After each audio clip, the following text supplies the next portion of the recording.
If you got it, if you see it, say, I got it, I see it. I got it, I see it. After this manner, therefore, pray ye, Our Father which art in heaven, hallowed be thy name. After this manner, pray ye. After this manner, pray ye. Our Father which art in heaven, hallowed be thy name. Tonight, I want to begin to share a word on what I want to call your prayer pattern and your prayer purpose. That's all. You can be seated in the presence of the Lord.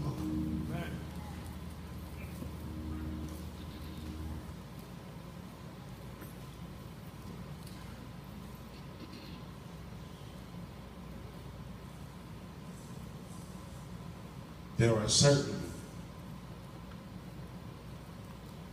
come here.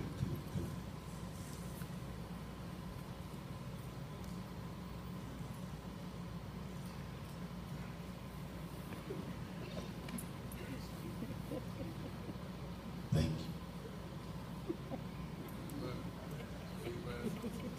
He gave me a hard time. I walked in here tonight and he didn't see a Bible in my hand. And he gonna ask me, Bishop, you got your word? I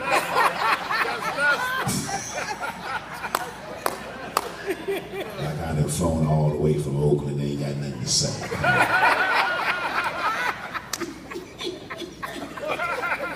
Y'all know I'm family here, say it. Amen. Amen.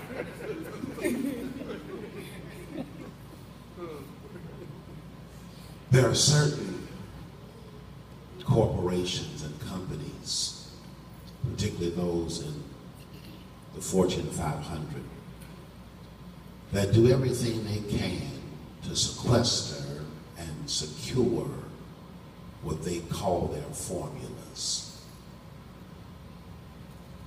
In Atlanta, Georgia, downtown Atlanta, Georgia, there is the Coca-Cola headquarters building. And they tell us that somewhere around on the 14th floor that there is a vault there. And that vault is holding what they call the formula for Coca-Cola. They have sequestered it, they have secured it, and they don't want anyone to know what their formula is. Kentucky Fried Chicken. Come on. They tell us that there is a vault, a safe place where they have sequestered and secured their formula. They don't want you to know everything that they have in their 11 herbs and spices. In California, in what they call Silicon Valley, they have algorithms that are being used by the Alphabet company, which is branded as Google. And they do everything they can to secure and sequester those algorithms, because those algorithms are deemed by them their formula. For Coca-Cola, it is their formula for success. For Kentucky Fried Chicken, it is their formula for success. For Google, it is their formula for success. And they do everything they can to make sure it doesn't go public. They do everything they can to make sure that their corporation holds tight to the information that they believe is the key to their success. Coca-Cola has a secret formula. Kentucky Fried Chicken has a secret formula. Google has a secret formula. They don't want us to get a hold to it because they believe if it went public, it would undermine their branding, it would rob them of their revenue, and it would keep them from being successful. Well, the kingdom of God has a formula. Okay, I'll work. The kingdom of God has a formula. And Jesus takes his disciples up to the top of a mountain. And he sits with them and he begins to unpack the kingdom formula. This is not like Coca-Cola. He will not keep it a secret. This is not like Kentucky Fried Chicken. He will not keep it a secret. This is not like Google. He will not hide from them the algorithm by which the kingdom enterprise works. But rather what Jesus does is he takes it public. And he takes it public in such a way that sitting upon a mountain, he begins to speak to these disciples who will eventually become apostolic apprentices. And he hands them what is the necessary algorithm for successful kingdom living. He hands them a formula that is necessary to meet every need in their life. He hands them a pattern and a protocol that will give them access into those things that are eternal. He gives them a manner. He says, after this manner. According to this algorithm, according to this pattern and protocol, according to this formula, I want to show you how to access everything that you'll ever need.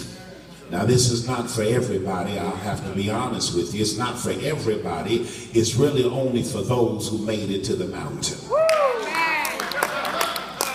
If you didn't make it to the mountain, then this formula has not been given to you. If you didn't make it to the mountain, this algorithm is not one you will know. If you have not made it to the mountain, then you will miss what Jesus is saying to you tonight. I'll be honest with you. What Jesus speaks tonight is for people who have mountaintop mentalities.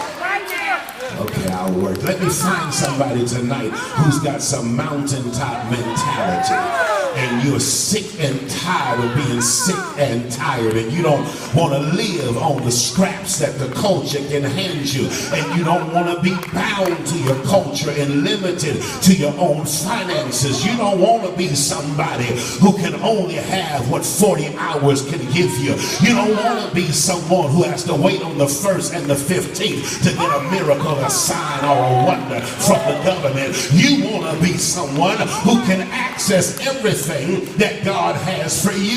I need to find some mountaintop people who got a mountaintop mentality, who say, I refuse to live in a low valley. I refuse to have my head down. I refuse to be depressed. I refuse to live like I can't get everything that God has for me. I've got a mountaintop mentality, and I have determined tonight that if God says I can have it, I'm gonna get it.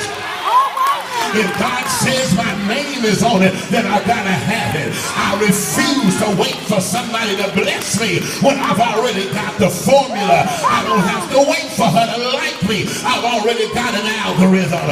If he don't put a dime in my pocket, I'm still gonna get everything the Lord has for me. Why would you wait for a boss to bless you when you've already got the secret to the formula? Why would you wait for some church person to pat you on the back before you start feeling good about yourself? Why would you wait for the government to up your check before you start believing God? I need some mountaintop, mountain thinking people who say, I'm believing God for exceeding abundantly above all that I can ask or think. I'm believing that God is getting ready to wow me. Anybody here want to be wowed by God? I'm believing that God is getting ready to do for me me more than I could ever imagine for myself. I feel some Caleb up in here tonight. Give me my mountain. I done waited long enough to get what I have. Give me my mountain. I done prayed too long to get what God had for me. And I refuse to leave here tonight without everything that God has for me. It's not for everybody.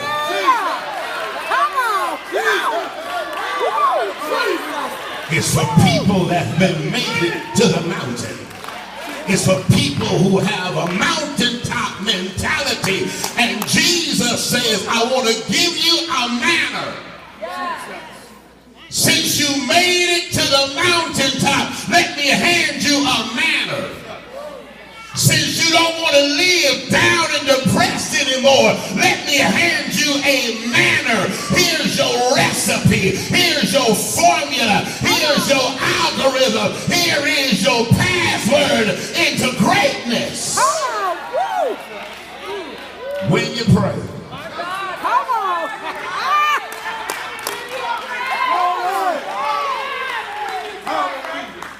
When you pray. This is what I need you to say. Our Father, which art in heaven, hallowed be your name. Jesus gives us a formula that activates faith. Because if you can ever activate your faith, all things become possible. Prayer positions you within the presence of God's omnipotence. Okay. Prayer positions you into the presence of God's omnipotence. Okay. Come on. Prayer positions you into the presence of God's omnipotence. If you are standing in a situation that seems impossible, prayer can propel you into the presence of your God's omnipotence. I will preach to you back there. It doesn't matter what the doctor scribbled on a little pad of paper. If you can pray, it can propel you into the presence of God's omnipotence. It doesn't matter what they told you can't have. That's too much house for your income, and we can't give you the mortgage because your credit score ain't just right.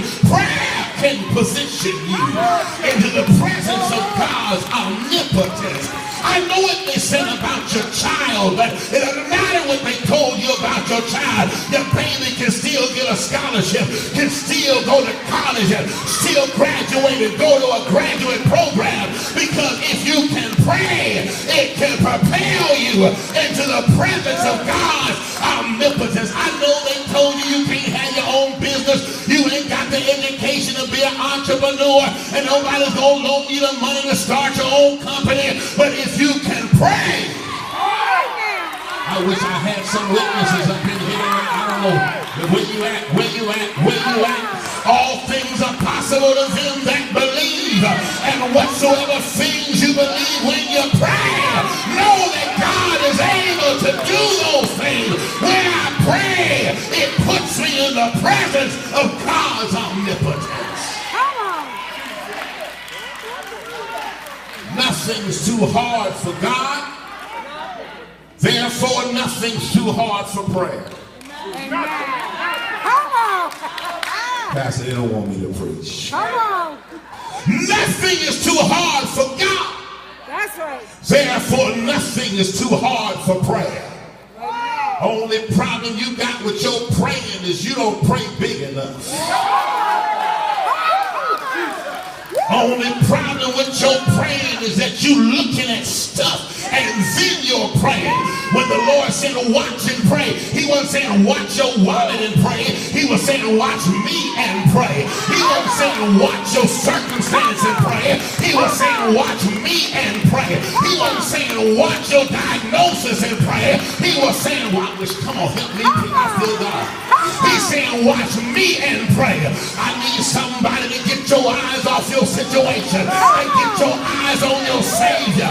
Because if you can watch him, he'll show you what he's working with. Oh, look at somebody and tell him he's going to show you what he's working with. You didn't even do it. I said, shake your neighbor, tell your neighbor, he's going to show you what he's working with. You still didn't do it. Look at your neighbor, tell your neighbor, he's going to show you what he's working with. He showed Abraham what he was working with. And God put Abraham in a place where he could save Lot out of Sodom and Gomorrah. He put Noah in a place and said, watch me, let me show you what I'm working with. And build an ark and save his family. He knows how to show you what he's working with. Daniel in the lion's den, show me what you're working with. Hebrew boys in a fiery furnace, show me what you're working with.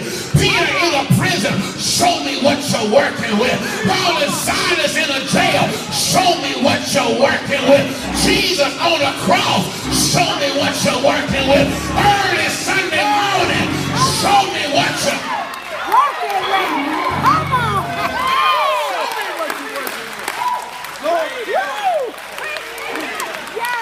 There's nothing too hard for God. Nothing. Therefore, there's nothing too hard for prayer. Come on. There's nothing bigger than God. Therefore, there's nothing bigger than prayer. Come on. Woo. So Jesus says, when you come in to pray, here's your formula. Here's your pattern. Here's your protocol. Here's your recipe. Here's your algorithm. All right now. Make sure that when you come in, the first thing you do is get a hold to your Father. Come on. All right now. Did y'all see? Yes. Just come in right here. Our Father. Our Father. That's where you need to start. Our Father. You need to start right there, our Father. Now, Paul tells us that when the Holy Spirit is unctioning your prayer, he puts an urgency in you to cry out, Abba. I need Bible readers for that too. Romans chapter 8, around verse 26. Paul tells us that the Holy Spirit helps us to pray. Even with moanings and groanings that cannot be uttered. And when we cry out, we are the children of God, heirs of God, and joint heirs with Jesus Christ. And the first thing the Holy Spirit pushes up out of you is an Abba Father. Here's the formula. You got to come in, getting a hold to your Father. Now I want to remind you, everybody's got a God.